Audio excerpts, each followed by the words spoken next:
Добар ден на сите. Ви благодарам на медиумите што денеска присуствувавте на нашата показна вежба. Целта на оваа вежба е уште еднаш да упатиме апел до граѓаните да не се користат пиротехничките средства. Знаете дека во овој период пред новогодишните и божичните празници за жал имаме појава на користење на пиротехнички средства, појава која што може да биде многу опасна и која што секоја година во целиот свет резултира со бројни повреди. За жал фрапирачки се информациите дека околу 180.000 лица годишно во светот страдаат поради употреба на пиротехнички средства. Факт е дека во нашата држава е се помало употребата на пиротехничките средства со годините, но за жал се уште е присутна како појава.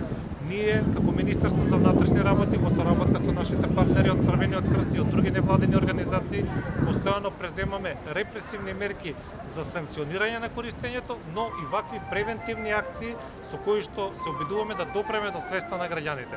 Апелираме пред се до родителите, затоа што за жал имаме појава дури родителите да купуваат на своите деца вакви петарди, други пиротехнички средства. Да повториме, петардите не се играчка. Петардите се опасност која што може трајно да предизвика инвалидитет или некоја потешка повреда кај вашите деца. Ви благодарам.